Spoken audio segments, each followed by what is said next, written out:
고린도전서 2장 13절부터 16절까지입니다.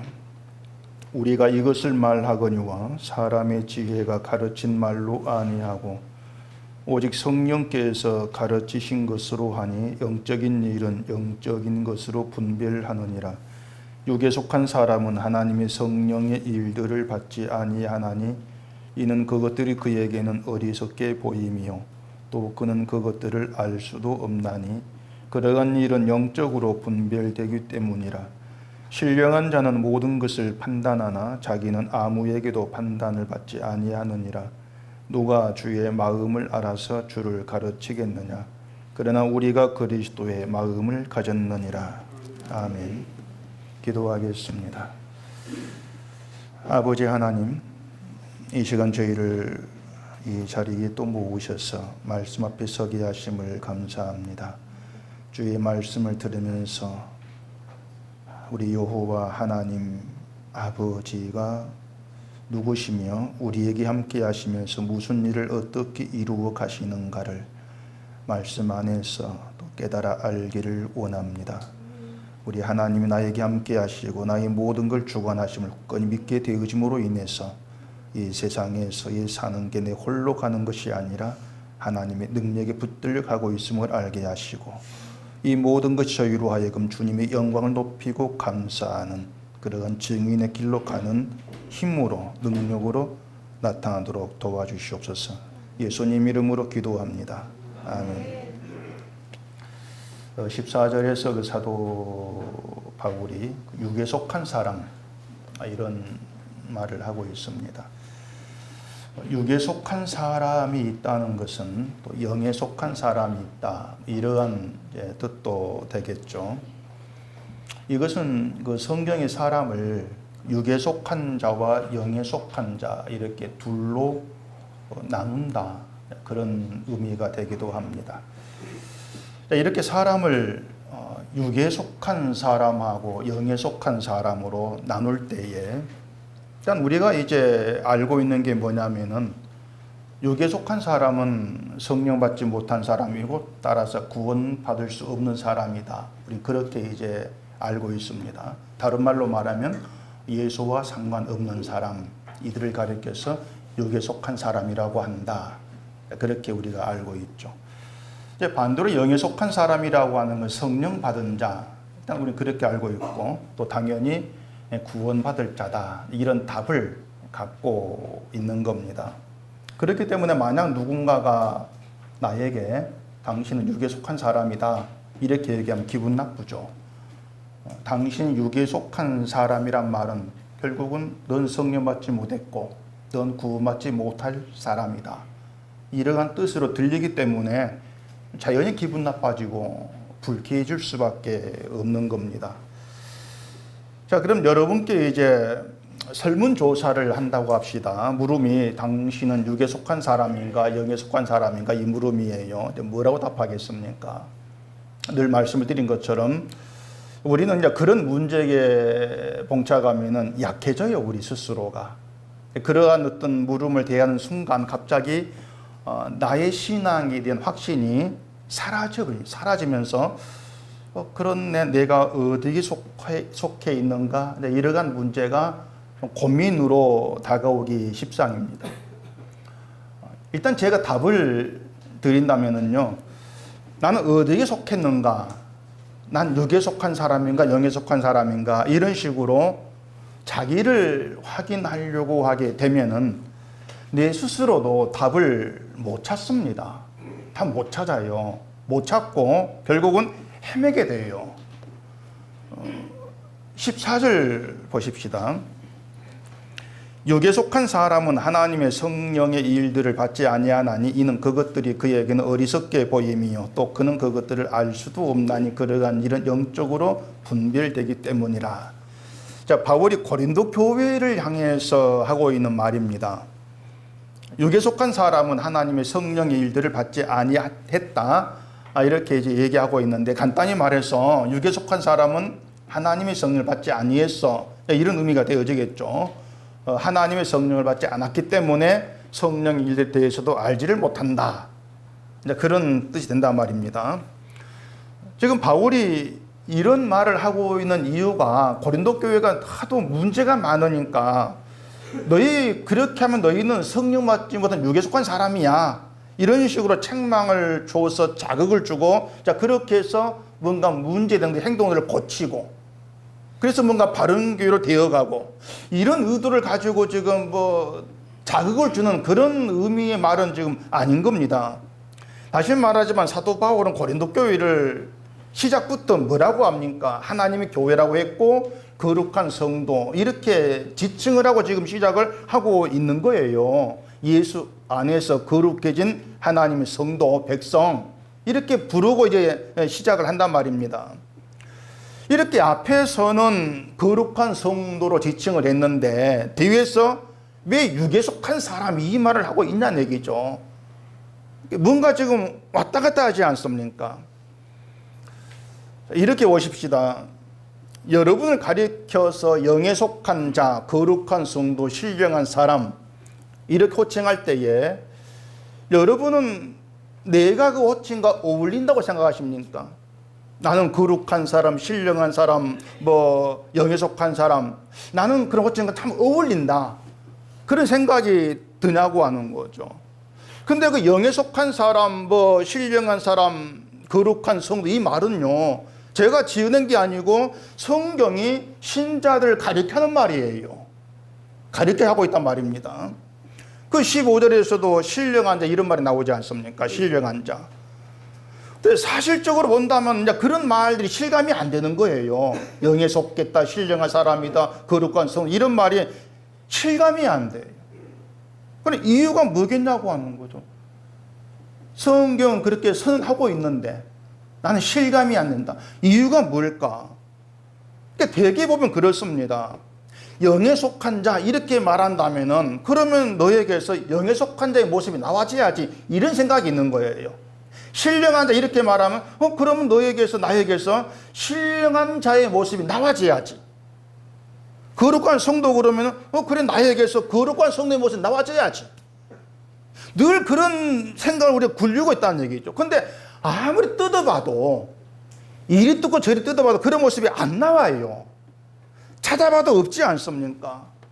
영에 속하고 뭐 거룩하고 신령하고 그런 것보다도 우리는 사실 뭐 세상과 똑같이 돈 때문에 아둥바둥 살고 있고 뭐 자식 키운다고 진 다 빠지고 있고 화내고 시기하고 성질내고 그런 모습이 있다 보니까 이리 보고 저리 봐도 세상과 안 다르든 똑같아요.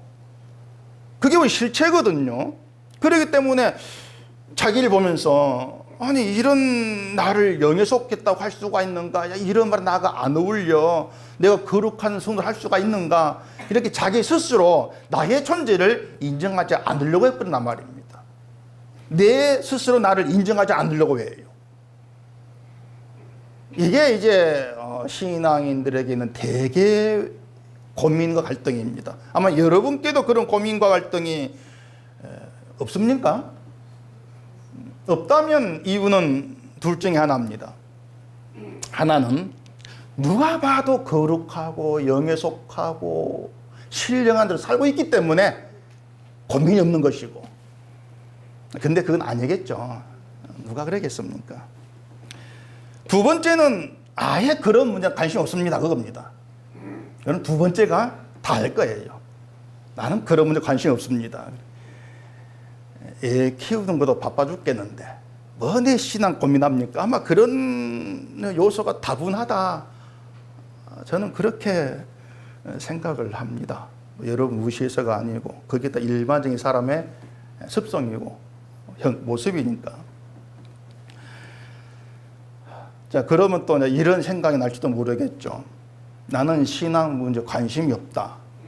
내가 어디에 속해 있는가도 관심이 없다. 심지어 나는 천국도 관심이 없다. 그럼 나는 믿음이 없는가? 난 신자가 아닌가? 또 이런 생각에 꼬리를 물고 들어옵니다. 그렇잖아요. 천국에 관심이 있습니까? 여러분들이? 없다고 한다면은 아니 어떻게 신자가 천국에 관심이 없을까? 나는 믿음이 없는가 봐. 갖다 이렇게 붙이는 거예요. 지금 천국 관심이 안 둬도 괜찮습니다. 그 뜻 아닙니다. 잘 걸름에 들으셔야 돼요. 근데 그게 뭐냐면은 우리 습성이라고 하는 것이 늘 나를 확인하려고 하는 거예요. 우리 생각이 습성이라고 하는 것이. 나를 확인하려는 방향으로 흘러가면서 거기서 멈춰버리는 겁니다. 내가 누구지? 내가 어떤 사람이지? 내가 믿음이 있는가?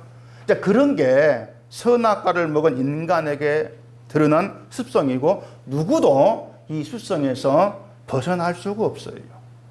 그래서 사람은 수시로 자기를 확인하고 싶어 합니다. 수시로 그래요. 저도 마찬가지고. 근데 제가 말씀을 드리고 싶은 것은 그렇게 자기를 확인해가지고 뭘 할 거라고 하는 거죠. 뭐 하려고? 확인하려고 하는가? 내가 영에 속한 자라고 하는 것이 확인되면 누가 돈 줍니까? 안 주잖아요. 그럼 뭐 하려고 확인하려고 하는 거예요? 뭐냐면 이거예요. 자꾸 자기를 확인하고 싶어 하는 것은 자기에 대한 만족을 찾고 싶은 욕망입니다. 그게 자기 확인이에요. 난 영에 속했구나. 자기 만족이죠. 안심이라고도 할 수가 있는 것이고. 제가 지금까지 이제 이걸 말씀드린 것은 이건 아닙니다. 그 뜻입니다. 이건 아닙니다. 그 얘기예요. 신자란 그런 게 아닌데, 그런 게 신앙이 아니고 신자가 아닌데 왜 그런 문제 때문에 고민하고 갈등하면서 쓸데없는 방향에 흘러가서 쓸데없는 그런 갈등에 묻히냐 그 말이에요. 그러다 보니까 그리스도인으로서 누릴 수 있는 예수 안의 신자로 누릴 수 있는 감사와 감격들, 또 하나님의 은혜로 주신 것들에 인한 기쁨들, 이런 걸 다 놓쳐버리는 겁니다. 그게 이제 신자로서의 어떤 빈약함이랄 수 있고 크나큰 손해라고도 할 수가 있을 거예요. 그리고 대신 이제 내가 이룬 것들, 내가 행한 것들, 그걸 바라보면서 만족해 하려고 하는 거죠. 그 만족을 기쁨으로 착각을 해요. 그래서 대표적인 것 중에 하나가 성경 필사. 전에도 제가 말씀을 드렸지 않습니까? 어떤 분이 간증을 했어요. 이분이 성경 한 권을 장장 3년에 걸쳐가지고 이제 다 썼다고 합니다. 다 쓰고 나서 그게 하나님의 이제 은혜로 고백이 되어지면서 감격과 감동의 눈물이 나옵니다. 이런 간증을 썼더라고요. 하나님 은혜입니다 그러면서. 그러니까 눈물을 하나님의 은혜로 자기 멋대로 착각을 하는 거죠. 근데 그 눈물은 하나님 은혜가 아니에요. 그 눈물은요, 3년 동안 고생해가지고 성경을 다 썼다는 자기 성취입니다. 자기 성취, 자기 노력에 대한 감격이에요. 주여 제가 이 성경 썼습니까? 그에 대한 눈물이에요. 내가 고생한 게 생각나가지고 눈물이 나온 것 뿐이에요. 근데 거기에 속는 거죠. 자, 그러면은 이겁니다. 그럼 그런 간증을 한 그 사람은 육에 속한 사람이라고 할 수 있냐고 하는 거예요. 그런 간증했으니까 당신 육에 속해 있어. 이렇게 딱 단정지어서 얘기할 수가 있냐고 하는 거죠. 이 문제를 우리가 잘 생각하셔야 됩니다. 왜냐하면 신앙의 어떤 그 생활 속에서 늘 이런 틀에서 빙빙 돌아요, 우리가. 신앙인들이. 그게 우리 현실이고 고린도 교회의 현실인 겁니다. 지금 바울이 육에 속한 사람은 하나님의 성령을 받지 아니했다 말하는 것은 육에 속한 자 행동을 버리고 영에 속한 사람답게 살아라, 그 얘기를 하고 있는 게 아닙니다. 지금 바울은 고린도 교회를 거룩한 성도로 부르심받은 하나님 교회, 하나님의 교회 이렇게 보면서도 그들에게서 육에 속한 사람의 모습이 나타나는 거, 여기에 대해 얘기를 하고 있는 거예요. 그럼 또 의문이 생기죠. 그럼 하나님의 교회인데 왜 육에 속한 사람 모습이 나오지? 이런 또 의문, 갈등이 또 생기는 겁니다. 그게 우리 모습이고, 내가 신자인데 왜 이런 모습이 나오지? 그런 의문, 그런 갈등이죠. 고린도 교회에서 나타나는 그 육에 속한 사람 모습은 뭐 뒤에 모습에서는 여러 가지 나오지만 일단 앞에서 언급했던 말하면은 분쟁과 분패하죠. 난 누구에게 속했다. 어떤 사람에 속한 이걸 가지고 자기를 과시하고 자랑했던 거, 이걸 이제 육에 속한 사람으로 바울이 지금 집어넣어서 얘기를 하고 있는 겁니다. 여러 사람들이 나누어져 가지고 각기 자기가 추종하고 높이는 사람 앞세우는 거, 교회에서 이런 것 때문에 교회 내에 이제 파벌이 생기는 거. 근데 그게 육에 속한 사람 모습인데, 우리 생각에는 이제 그런 거 쉽게 이해가 안 되는 그런 이제 경우가 많다는 거예요. 얘기한 대로 하나님의 거룩한 교회인데, 성령 받은 성도의 모임인데, 왜 성령 받은 모습, 거룩한 모습 보이지 못하고 믿음서 멀어진 그런 육에 속한 사람 그런 모습을 보이느냐, 이런 의문이 있단 말입니다. 그러면서 그걸 이제 이건 믿음이 없는 게 아니냐, 자꾸 부정적 시작이 되는 거예요. 그러다 보니까 자기에 대해서도 늘 그런 시각을 보게 되는 것이고, 말씀드린 것처럼 영적이지 못하고 거룩하지 못한 그런 모습, 그런 성품을 내게서 보이게 되면은 내가 믿음이 없는 건 아닌가, 그렇게 자기가 판단해 버리는 거죠.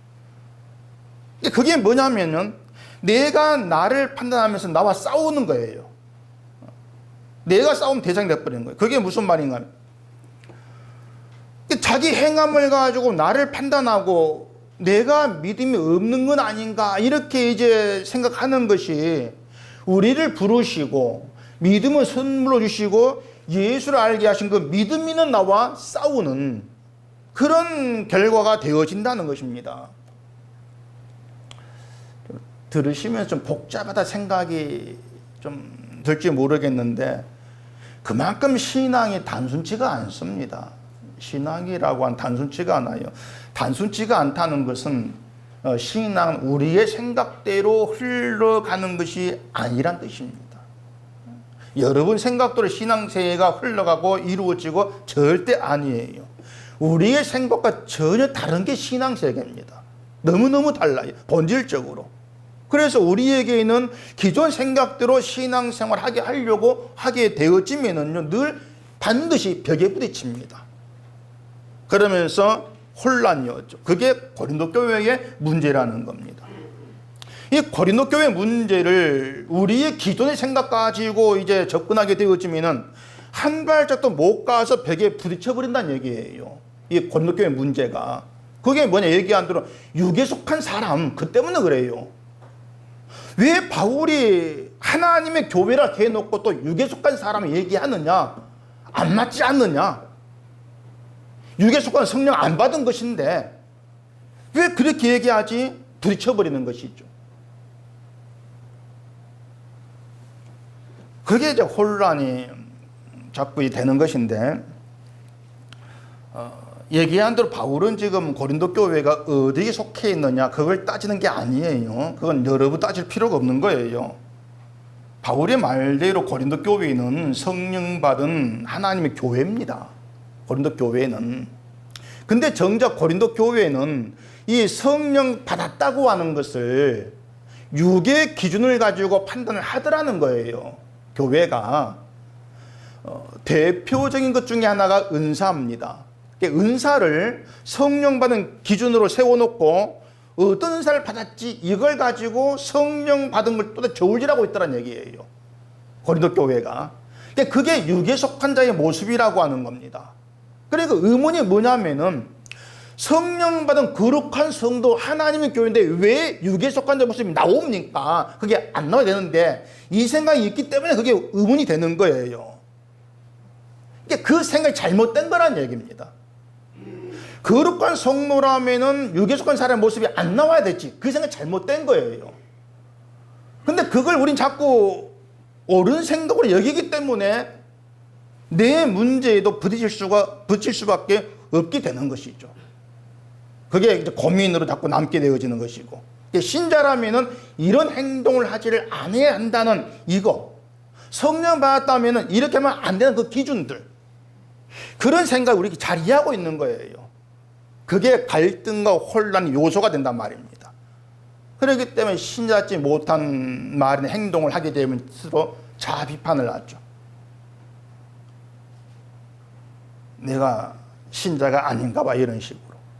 그래서 우리가 반드시 풀어야 될 문제가 뭔가 하면은요, 성령 받은 거룩한 성도인데도 불구하고 육에 속한 사람의 모습이 나오는 이유가 뭘까? 그겁니다. 그것을 우리가 어떤 시각으로 봐야 될 것인가? 그 문제예요. 그리고 바울은 그 문제를 가지고 고린도 교회에게 뭘 얘기하고 있고 그들의 마음을 어디로 이끌어가는가? 그걸 우리가 알아야 되는 것이죠. 이해하기 쉽게 요즘 그 사회적으로 이슈가 되고 있는 사건 하나를 보십시다. 사성장군이 공관병에게 이제 갑질 플러스 갑질을 해가지고 큰 이제 문제가 되고 있는 거 뭐 다들 아시죠? 그 장군이나 장군 부인이 이제 그 공관 그 병사에게 하는 걸 보면은 정말 이 갑질 중에 그런 갑질도 없어요. 제가 뭐 막 그 내목을 딱 보니까는 뭐 있다고 사람이 있노? 이런 막 생각이 들 화가 나더라고요. 누구는 욕하고 비난받을 만한 그런 일 했단 말이에요. 근데 그 장군이 장로래요. 장로. 그러면서 이제 그 장군을 독실한 기독교 이렇게 얘기하던데 저는 제발 좀 무슨 기사에 독실한 이름 안 썼으면 좋겠어요. 뭐 독실한 기독교인 이제 이 독실하다고 하는 진실되고 정성스러워 극자 그 뜻입니다. 그 독실하다 그 말이에요. 그런데 교회만 열심히 나면 다 독실해 이렇게 얘기한단 말이에요. 그래서 어떤 안 믿는 사람이 독실하다는 것을 이렇게 풀이했어요. 독하게 자기 실속 차린다. 그걸 독실로 이렇게 얘기했더라고요. 독실한 기독교인, 독하게 자기 실속 차리는 기독교인 이거죠. 참 찔리띠다 그 말 들으니까. 중요한 게 그게 아니고 그 장군이나 장군 부인이 갑질을 하면서 하다못해 양심의 가책이라도 느꼈겠냐고 하는 거예요. 난 이렇게 하면 안 되는데 그런 말 없죠. 근데 사람들이 또 장로라는 거에 더 분노하는 거예요. 장로가 어떻게 그럴 수가 있는가? 아마 여러분도 같은 생각일 겁니다. 장로인데 어떻게 그럴 수가 있는가? 그 생각일 거예요. 그런데 그 장군의 입장에서는요, 그게 자기 생활이고 자기 습성이에요, 그냥. 그게 자기 생활이에요. 그러니까 특별히 공관병을 내가 괴롭히겠다. 어떤 이런 의도를 가지고 한 것이 아니고 지금까지 군대 생활 해오면서 해왔던 것을 그냥 그대로 하고 있는 것 뿐이에요. 그 사람 입장에서는. 그러니까 수십 년 군인 그 장교 신분을 살아오면서 하던 생활이었기 때문에 이게 장로로 합당치가 않다 이런 생각도 안 했을 거란 얘기예요. 그러니까 교회에 와서는 교회 문화가 있죠. 교회 문화가 있고 교회 문화가 있으니 그 안에서는 장로로 어떤 인격이 있는 모습을 보였을 거란 말입니다. 근데 군대 문화가 있는 거예요. 그럼 또 그 문화 속에서 자기가 살아왔던 걸 또 드러낼 거란 얘기예요. 그런 면이 있죠. 제가 군에 있을 때에는요, 소대장한테도 그 밥풀 한 개, 두 개, 밥풀 한 개, 그런 다이아몬드를 합시다. 한 개, 두 개도 당번이 있습니다. 그 당번을 딱가리라 이렇게 얘기하는데, 뭐 TV에서 보니까 유시민 씨가 또 그런 얘기 하고 있더만은, 그 시중 들고 심부름하고 막 그런 사람이 딱가리입니다. 속된 말로. 소대장이나 중대장 당번됨이 있는데 온갖 시중을 다 들어요. 청소부터 해가지고 빨래까지 또 날마다 그 군화 반짝반짝하게 닦아놔야 되고 먼지 묻으면 대통 맞아요. 또 훈련 나가면은 자기 군장 싸기도 바쁜데 군장은 뒤에 매는 겁니다. 여자분들 아세요? 등에 매는 거. 무거워요. 그 싸 바쁜데 소대장 끝까지 다 싸줘야 돼요. 싸야 되고 또 가면 텐트 쳐줘야 되고 또 텐트 치면 겨울 가면 안에다가 또 군 파가지고 난로를 만들어야 돼요. 따뜻하라고. 그거 다 해줘야 돼요. 그렇게 며칠 고생하면서 훈련하고 이제 한밤중인 새벽에 이제 부대 복귀해야 합니다. 복귀할 대개 50km, 100km씩 걸어서 와요. 한 1박 2일 걸어요. 걸으면은. 그래 걸어가지고 들어오면 온 발 다 부르티고요. 잘 걷지를 못합니다. 빨리 씻고 눕고 싶은 생각밖에 없는 거예요. 근데 이 소대장, 중대장이 뭘 시킨지 아십니까? 라면 끓여오라 그럽니다. 되게 끓여요. 배고프거든요. 한 라면 끓여오라는 거예요. 아주 나쁜 놈 생각이 안 듭니까? 근데요, 저랑 같이 있던 소대 중대장들요, 엄청 착한 사람들이었습니다. 야, 정말 인격 좋네. 착한 사람들이었어요. 근데 왜 당무한테는 그렇게 행동을 하느냐? 그게 그들 문화예요. 소대장이니까 당연히 그렇게 부릴 수가 있고 권리로 생각하는 거예요. 그게 문화고 습성이다 보니까 잘못된 것을 여기지를 않는 겁니다. 그래, 그분들이 모르는 게 있죠. 라면끼리가 침 뱉고 간다는 거. 그걸 몰라요. 저는 알아요. 그래서 저는 밑에 안 시킵니다. 그걸 아니까. 그러니까 이 사성 장군도 소위 때부터 그런 문화 속에서 수십 년 별 4개 달 때까지 살아왔는데, 그걸 부르면 당연한데, 그걸 부르면 내 갑질하고 있다, 그 생각 안 하죠. 습성이죠, 그냥. 그게 튀어나오는 거예요. 교회 가면 교회 문화가 있으니까 또 문화 들어가가지고 또 청년을 잘해주고 할 것 아닙니까? 그런 문제가 있는 거예요. 그 문화도 육군의, 군대 얘기가 너무 긴다. 육군회가 그게 되게 심해요. 그 전에 우리 얘하고 통화할 때에 오늘 풀 뽑았다 그럽니다. 대위인데. 그래서 제가, 야, 대위가 무슨 풀을 뽑나 하니까는 자기에게한테 그 부대에는 병사가 한두 밖에 없대요. 저 풀을 뽑아야 되는 장교까지. 그러면서 소령도 풀 뽑았습니다. 이런 소령도. 그 육군 가면은요, 소령, 중령은, 대위는요, 엄청난 직급입니다. 대위는 중대장인데 밑에 부하가 160명이에요. 대위가 풀 뽑겠습니까? 공군 가니까 그럴 수밖에 없는 거예요. 또 얘가 보니까 이병수 들어갈 때에 짝대기 2개, 뭐 1개 이들한테 존댓말해요. 그게 공군의 또 문화예요. 육군은 안 그래요. 부하가 많다 보니까 함부로 하죠. 그런 문화 속에 생긴 습성이 있는 거예요. 그 습성이 튀어나오는 거죠. 제가 지금 그 장군 변호하는 게 아닙니다. 그냥 일을 들다 보니 그 사람 얘기 나온 것인데, 요즘 인터넷 설교 올리기도 겁이 나요. 누군가 설교 듣고, 야, 은속계 신목사는 상대 변호하더라 이래버리면 이제 난리 납니다. 뭘 맞겠죠. 변호한 게 아니고, 그 사람 예를 들어서 그 장군이 그렇게 했다고 해서 그걸 가지고 저 사람은 성령 받지 못했어, 육에 속한 사람이야, 이렇게 단정 지어가지고 잘라낼 수가 있냐 그 말이에요. 그걸 묻고 있는 거예요. 그렇게 안 된다는 겁니다. 만약 그런 식으로 기준 정해가지고 넌 당신이 이렇게 해서 성령 받지 못해서 이래버리면 그렇게 안 한 사람은 성령 받은 사람이 들어와 버려, 자동적으로. 그러니까 성경에서 성령 받고 안 받고는 그렇게 나누고 있는 게 아니란 거예요. 우리가 그걸 놓치지를 마시라는 얘기입니다. 인간에게는요, 본성과 습성이 있습니다. 이게 있어가지고 기회와 상황만 되면 그 본성과 습성이 튀어나와요. 막 자연스럽게 막 튀어나오는 거예요. 그걸 우리가 어떻게 이해를 해야 하느냐는 겁니다. 내게 튀어나온 그런 본성 습성을. 또 하나 예를 들어보십시다. 사도행전 10장에 고넬료라는 사람이 등장을 하죠. 고넬료가 그 군대 백부장 이방인이에요. 이방인인데 하나님 믿는 사람이었습니다. 그 고넬료가 하나님께 기도하고 있을 때에 하나님 환상 중에 나타나셔가지고 요빠에 사람 보내가지고 베드로를 불러 청해라 이렇게 얘기합니다. 고넬료가 요빠에 사람 보내요.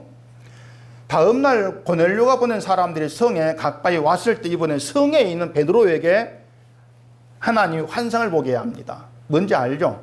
하늘이 열리고 글이 내려온 그릇에 안에 부정한 짐승이 담겨 있는 거예요. 하늘에서 이를 잡아 먹으라 소리가 들립니다. 하나님 말씀이죠. 근데 베드로가 아니요, 속된 깨끗하지 않은 음식을 먹을 수 없습니다. 거부를 합니다. 이런 일이 3번 있은 후에 그릇이 하늘로 올라가 버려요. 결국 베드로가 안 먹죠. 3번씩이나 먹으라 하는데 베드로는 끝까지 부정합니다. 뭐냐면 더러운 것은 먹으면 안 돼. 유대인의 전통, 습성이죠. 유대인 규례가 속에 담겨 있는 것이에요. 베드로도 유대인으로 컸으니까 그 문화, 전통에 따라 습성이 담겨 있는 것입니다. 근데 이상한 게 뭐냐면은 베드로가 성령을 받고 복음 전한 사람이란 얘기예요. 복음을 전해요. 근데 여전히 그 예전 습성을 따라 행동을 하더라는 것입니다. 성령을 받았는데, 복음을 전하는데. 생각 바꿔보세요. 성령을 받았으면, 복음을 전한다면, 예수를 알았으면은 그 속된 걸 내가 안 먹겠다는 자체가 율법이라는 걸 알아야 되죠. 그럼 먹어야 되죠. 근데 왜 안 먹어? 이런 의문이 있는 거예요. 그러니까 그게 우리 신앙의 이제 문제로 부딪힌다는 얘기입니다. 그게 이상한 생각지 않습니까? 성령 받았고 복음 알았으면은 유대인 습성은 하나님 길이 잘못 이해한 것이고 율법적인 것이니까 이건 버리고 먹으라면 먹는 게 맞다. 그렇게 나오는 게 맞는데 왜 안 먹지? 하나님이 먹으라 뭐라 말씀을 하는데도 안 먹는다는 거죠. 자기 습성이 하나님 말씀 이기는 거예요. 결국에는 인간 습성이라고 하는 것이 그만큼 습성 본성 강한 겁니다. 우리가 통제를 못하는 거예요. 베드로도 그 하늘의 소리가 하나님 말씀이라는 것을 알았어요. 그래서 사도행 10장 14절 보면은 베드로가 이르되 주여 그럴 수 없나이다. 속되고 깨끗하지 아니한 것을 내가 결코 먹지 아니하였나이다. 이렇게 말하는 겁니다. 주여 부르는 거 주여.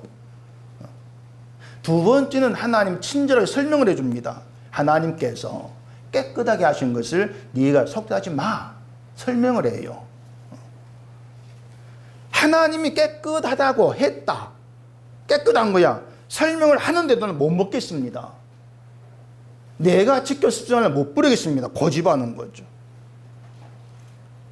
그래도 베드로가 아니 이 환상이 무슨 뜻이 궁금해했습니다. 그 궁금증이 난다는 게 성령의 일이죠. 이 환상이 뭐지? 궁금해했어요. 그래서 생각하고 있는데 마침 고넬료가 보낸 사람들이 베드로에게 오는 거예요. 그때 성령이 말하죠. 의심하지 말고 함께 가라. 만약 환상이 아니었으면 베드로 어떻겠습니까? 나 안 간다. 이렇게 나왔겠죠. 근데 환상을 통해서 자기의 문제가 뭔가를 알아가게 되어지는 거예요. 그리고 베드로가 그 사람을 따라가는 것입니다. 고넬료가 베드로가 집에 들어올 때에 발 앞에 엎드려 가지고 절을 합니다. 그런 고넬료를 베드로가 일으키면서 나도 사람이다. 그렇게 얘기해요. 나도 사람이다. 이걸 보면 베드로는 사도란 권위를 내세우지 않고 주께 해서 자기를 사용한다. 이걸 잘 알고 있는 그런 사람이에요. 그런 베드로도 속된 것을 구별했고 거룩한 걸 구별했고 유대교 전통을 버리지를 못하고 습성을 드러내더란 얘기입니다. 그런 베드로도. 베드로가 그러죠. 왜 나를 불렀는가? 이렇게 고넬료가 말하죠. 내가 기도할 때에 흰 옷 입은 사람이 나와서 당신을 청해라고 했다. 설명을 합니다. 그 말 듣고 베드로 이렇게 말합니다. 사도행전 10장 34절 보시면은 베드로가 입을 열고 말하되 내가 참으로 하나님은 사람 외모를 보지 아니하시고 각 나라 중 하나님을 경외하며 의를 행하는 사람은 다 받으시는 줄 깨달았도다. 그렇게 얘기해요. 고넬료의 영적 그 사건을 통해서 내가 참으로 하나님은 사람을 외모로 보지 아니하시고 하나님을 경외하고 의를 행한 사람은 다 받으심을 내가 이제 깨달았다. 이제 알았다. 이래 얘기하는 것이죠. 자, 베드로가 하나님은 사람을 외모로 보지 아니한다. 이것을 그때서 알았겠습니까? 제가 볼 때는 아니에요. 이미 그 전에 알았을 겁니다. 근데 그 전에는 머리로 알았대요. 머리로 알았지만은 그를 지배한 것은 구별이라고 하는 그 정신과 습성, 전통. 그게 베드로를 지배했다고 하는 거죠. 그러다 고넬료 일로 인해서 그 사건으로 인해서 사람을 구분하는 것은 잘못된 것이구나. 분별하는 것이죠. 마음으로 알게 되어진 것이죠. 그러니까 그런 분별이 있게 되어진다는 거. 이게 성령의 일이란 얘기예요. 만약 베드로가 성령 받지 아니했다면은 고넬료가 불러서도 안 갔을 것이고 환상 생각지 아니했을 것이고, 이 일이 나로 하여금 하나님은 사람 외모로 보지 않는 걸 가르쳐주기 위한 것이다, 그렇게 분별을 안 했을 거란 얘기예요. 성령 받았다고 하는 게 이거예요. 성령 받은 것은 사람을 구별하지 아니한다, 이것이 아니고 내게 있는 육신의 습성을 깨닫게 한다, 그것입니다. 그게 성령 받음이라고 하는 거예요. 그러니까 생각을 잘 하셔야 됩니다. 성령 받으면 잘못된 게 없어야 돼. 맞냐? 틀리다는 얘기. 그게 아니라는 얘기입니다. 성령 받으면 육신에 속하는 모습은 안 나와야 돼. 그게 아니라는 것이에요. 자, 그럼 베드로가 그 일이 있고 나서 다시는 이제 그런 문제가 없이 복음만 전하는 사람이 되었을 것인가? 그것도 아니에요. 베드로가 바울에게 책망받은 일이 있습니다. 갈라디아서 2장 11절 보십시다. 게바가 안디옥에 이르렀을 때에 책망받을 일이 있기로 내가 그를 대면하여 책망하였노라. 야고보에게서 온 어떤 이들이 이르기 전에 게바가 이방인과 함께 먹다가 그들이 오매 그가 할례자들을 두려워하여 떠나 물러가매. 이게 무슨 얘기냐면요, 베드로가 이제 이방인과 함께 음식을 먹어요. 먹고 있다가 유대인이 오는 걸 봅니다. 보고 그 자리를 피해버립니다. 왜 그렇겠습니까? 유대인이 이방인 먹고 자기를 비난받을 거니까 그 자리를 피해버린 거죠. 바울이 그 일을 책망한 거예요. 이런 얘기들을 보면서 생각할 수가 있는 것은, 성령을 받았다는 것은 다시 얘기했지만 전혀 어떤 잘못된 것을 보이지 않는 그런 수준 신자가 되는 걸 얘기하지 않는다는 얘기입니다. 베드로가 분명히 구별된 교육을 받았습니다. 알았어요. 그러면은 유대인이 봐도 있어야 되죠. 근데 이번에는 비난받기 싫어해서 피해버린 그런 것도 튀어나온 거예요. 남에게 뭔가 좋지 않은 말을 안 들으려고. 그런 게 다 인간 습성이지 않냐, 그 말입니다. 결국 우리는 살아가면서 그런 습성이 튀어나와요. 육에 속한 자의 모습이 계속해서 나와지고 있을 수밖에 없다는 겁니다. 본성된 거, 그런 것들이. 고린도 교회에 분파가 발생한 것도 결국 그런 시각에서 봐야 돼요. 습성이다. 육에 속한 사람의 습성이다.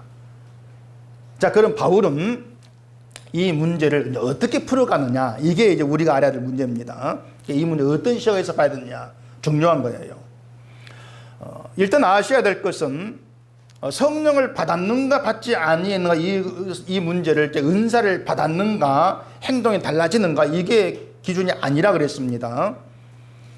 그 앞에 2장 12절 고린도전서 보시면 우리가 세상의 영을 받지 아니하고 오직 하나님으로부터 온 영을 받았으니 이는 우리로 하여금 하나님께서 우리에게 은혜로 주신 것들을 알게 하려 하심이라. 성령을 받았다고 하는 건 하나님이 은혜로 주신 것을 알게 하기 위함이다, 이렇게 밝히고 있죠. 그리고 13절 보시면 우리가 이것을 말하거니와 사람의 지혜 가르치 말로 아니하고 오직 성령께서 가르치신 것으로 하니 영적인 일은 영적인 것으로 분별하느니라. 성령 받은 사람은 무엇이 세상 지혜고 무엇이 영적인가를 분별하게 되어진다는 거예요. 그러니까 사람에게 속했다는 걸 가지고 자랑하고 그것을 또 가지고 자기를 과시하는 것이 이게 육신적인 것이구나, 이렇게 분별하게 되어진다는 것입니다. 알게 되어진다, 그 뜻이에요. 그래서 육신적인 걸 분별해 가면서 점차 하나님이 은혜로 주신 것들을 알아가게 되고 그것들이 내 삶에서 기쁨으로 확산되어져 간다, 그걸 얘기를 하고 있는 겁니다. 그게 영에 속한 사람으로 살아가는 거예요. 그러니까 영에 속했다고 하는 것은 행동의 어떤 달라짐 이렇게 나오는 것이 아니고 살아가면서 내게나 습성들, 문제 그 속에서 하나님의 은혜가 어떤 것인가 계속 알아가는 거예요. 그게 분별을 통해서 가능하다, 그 말입니다. 사도 바울이 고린도 교회에 처음부터 십자가를 얘기하면서 그들을 십자가로 끌어가고자 하는 것이 바로 그것 때문이었습니다. 예수님의 십자가의 세계를 알게 되어지면 자연히 자기가 행한 것들이 육에 속한 습성이구나, 이걸 알게 되기 때문에 그래요. 십자가를 알게 되어지면은. 근데 대개 기독교인들은 십자가를 믿으면 구원받는, 여기에 매여 있습니다. 십자가를 믿으면 구원받는다. 이게 뭐냐면요, 십자가를 말하면서 십자가를 밀쳐내버리고 그 자리에 내가 차지하는 결과가 돼버리는 거예요. 그러니까 나를 구원한 십자가, 이것이 아니고 십자가로 구원받은 나, 이렇게 인식이 돼버리는 거예요. 여러분 그 차이를 알겠습니까? 나를 구원한 십자가하고 십자가로 구원받은 나, 그 차이. 그 차이 아시겠어요? 이거 엄청난 차이입니다. 이것은요. 나를 구원한 십자가, 이렇게 얘기하면 중심이 십자가예요. 나를 구원한 십자가. 십자가로 구원받은 나는 십자가 나를 어떻게 구원해냈느냐. 그 안에서 예수의 피의 은혜를 알아가게 되고, 결국은 예수의 은혜가 중심이 되어지는 게 나를 구원한 십자가, 이 의미가 되는 거예요. 근데 십자가로 구원받아 이렇게 버리면은, 십자가로 구원은 내가 남아버려요. 나는 십자가로 구원받았어. 이렇게 되어져 버리는 거예요. 중심이 내가 되어지는 거예요. 그 차이를 여러분들이 면밀히 좀 아실 필요가 있는 거예요. 그러니까는 우리에게서 가장 그 성령이 우리를 목적하고 있는 건 십자가로 끌어가겠다는 겁니다. 그 십자가 안에서 예수 은혜를 알고 그 은혜 안에서 나를 보고 세상을 보는 자로 만들어 가겠다고 하는 거예요. 그 안에서 기쁨이랑 우리가 누리게 되어진다는 것입니다. 그게 사도 바울의 취지예요. 그렇기 때문에 성령 받은 사람은 그 심령에 십자가 은혜가 날마다 더해가는 겁니다. 그러면서 무엇으로도 은혜로 인해 흔들리지 아니하는 그 확실한 가운데에 거하게 되어지는 거예요. 그게 성령 받은 신자 대위란 얘기예요. 그러니까 도무지 성령 받은 것처럼 보이지 아니하는 내 육에 속한 그런 모습들을 보게 되어지면서 그 십자가 은혜에 조금씩 묻혀 들어가게 되어지는 겁니다. 나의 습성을 통해서 십자가를 알아가게 되어지는 것이죠. 그래서 제가 다시 말씀드릴게요. 성령 받았다는 것은 우리를 괜찮은 신자로 만들어간다, 그것도 절대 아닙니다. 그렇게 보지 마세요. 성령 우리로 하여금 예수를 보게 하고 예수를 주로 고백하게 만들어내는 겁니다. 그게 성령입니다.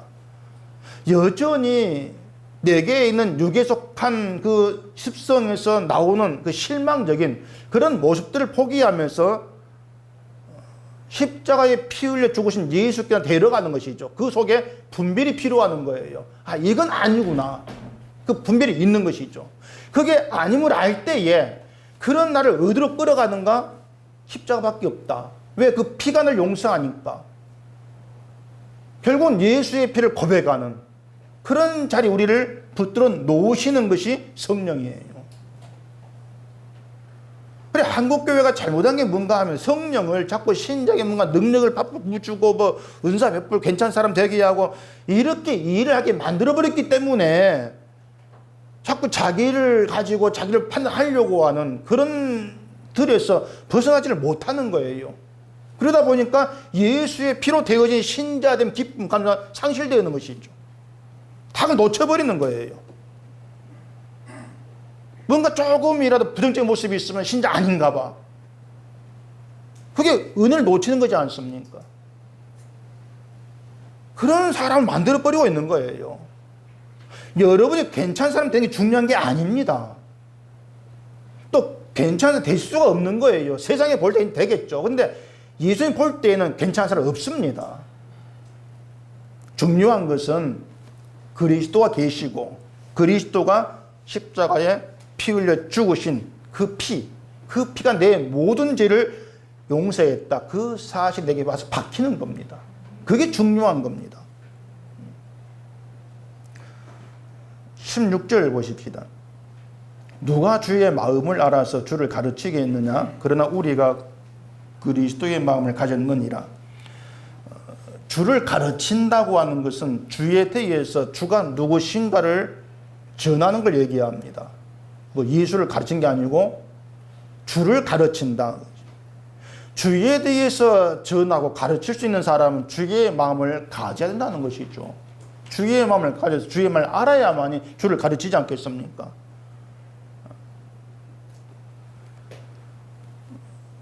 근데 우리가 그리스도의 마음을 가지지를 않았느냐, 이렇게 했을 때에 그 주의 마음을 가졌다고 하는 것이 뭐냐면 성령을 받았다는 거예요.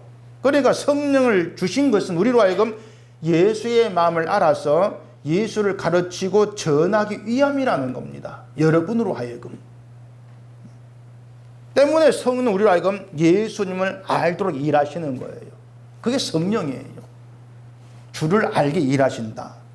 나에게서 육에 속한 습성이 드러나게 하시고 그걸 보게 하시면서 십자가 은혜로 끌어가시는 것이 성령의 일하십니다. 그 속에 분별이 있고 분별을 통해서 이게 육에 속한 것이구나, 그걸 알게 되어지고, 그걸 알게 되면 안 해야지, 이것이 아니고 이런 나를 주님이 오셔서 용서했다, 피의 은혜 고백으로 머무러지는 것, 이게 성령의 일하심이에요. 그게 주의 마음을 아는 사람이고, 그 주의 마음을 알므로 인해서 예수가 누구신가를 전하게 되어지는 거예요. 주의 마음 모르면 예수를 전달해봐야 잘 믿어 복받아 이것밖에 없지 않습니까?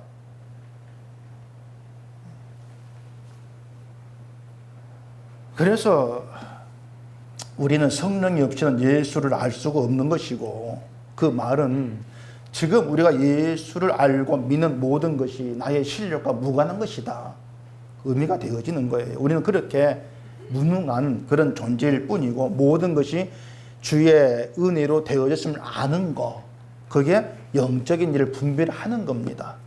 나의 믿음, 내 실력이 아니야, 주의 은혜야, 분별이죠. 그것은 분별이에요. 그 분별이 없기 때문에 잘 믿어보자 이렇게 나오는 거예요. 분별이 있으면 잘 믿어보자 이 말이 안 나와요. 주의 은혜로 된 것입니다. 고백이 나오죠. 그렇게 분별하라고 성령이 오신 것이고, 분별을 통해서 주를 알아가게 만드시는 것이고, 주의 은혜를 증거하게 만들어내는 겁니다. 때문에 여러분의 신앙의 길은 성령이 오심으로 날마다 주를 알아가는 것이고, 주의 마음을 알게 된 자로서 분별 가운데에서 주님의 은혜를 드러내 증거하는 것, 그게 여러분께 주어진 일이고 성령이 함께 이유예요. 이것을 잘 좀 돌아보시면서 쓸데없이 스스로 판단하지 마시고, 정말 성령의 붙들린 가운데에서 성령의 일하심을 따라서 예수의 은혜에 머물게 되어지는 저와 여러분 되어지기를 바랍니다. 기도하겠습니다. 우리 아버지 하나님, 늘 우리 안에 있는 습성들, 악한 본성들, 이 문제들 때문에 주님의 은혜를 놓쳐버리고 십자가에서 벗어날 때가 많이 있습니다. 이런 죄를 붙들려서 분별하게 하시고 결국 예수의 십자가의 은혜의 고백으로 나오게 하시니 참으로 감사합니다. 이 모든 것이 우리의 능력도 아니고 실력도 아니고 온전히 주님 함께 하심이고 성령의 붙드심으로 되어진 것임을 알게 하시고, 늘 나에게 있는 습성들, 본성들을 통해서 주의 은혜를 알아가는 저희가 되게 하시오며, 그 은혜를 마음껏 증거할 수 있는 신자됨으로 살아갈 수 있도록 은혜 주시옵소서. 예수님 이름으로 기도합니다. 아멘.